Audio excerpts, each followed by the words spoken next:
Assalamualaikum warahmatullahi wabarakatuh. It is a common knowledge that women being harassed, demeaned, insulted, and always looked down upon their role in society. Wait, before we go further, let me introduce myself. My name is Azalia Davina Putri, and I'm from Taruna Malang, Jawa Timur Senior High School. Today's speech is about gender equality. Gender equality is the idea that women should have the same rights as men in our areas of life. It implies that all the rights that men might experience in the scopes of politics, business, education, and other areas are likewise felt by women.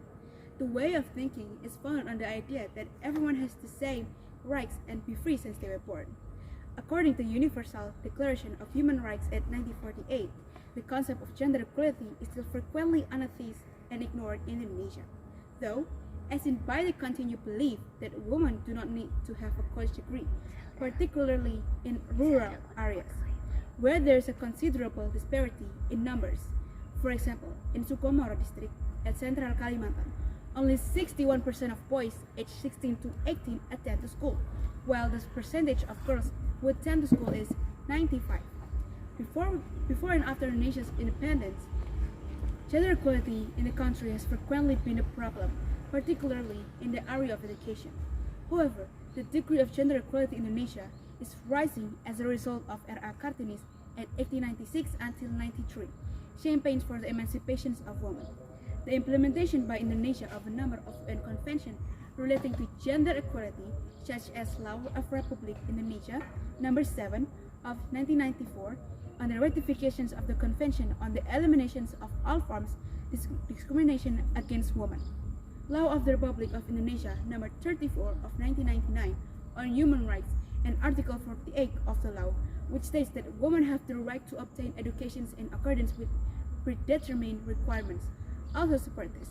Even gender equality can occur in a small environment, such as school environment. In the school, it must be an organization.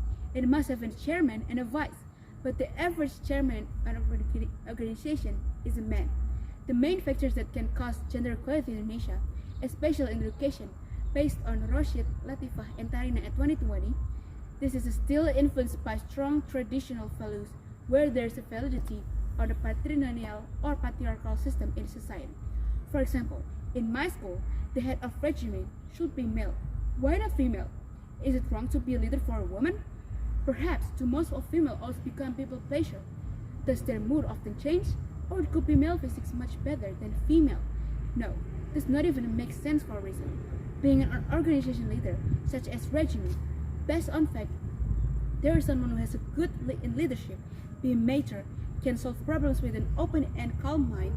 Not only she talks less and does more, but also she can always focus on her mission and be responsible. Besides, of course, she has a good personality, such as wives, tough, and disciplined. There are so many women who have this trait, but unfortunately, because of the people's stereotypes, they always look down on the potentials of women. Here, men and women have the same opportunity, by physically and mentally. In conclusion, the educational gap that occurs in a woman makes the level of getting educational opportunity smaller than men. Therefore, the government plays an important role in realizing gender equality for women in education by providing legal protections for women's rights. The difference in the roles of men and women in this life has resulted in gender inequality, especially in terms of getting education to participate in national development. Thank you for your undivided attention. Wassalamualaikum warahmatullahi wabarakatuh.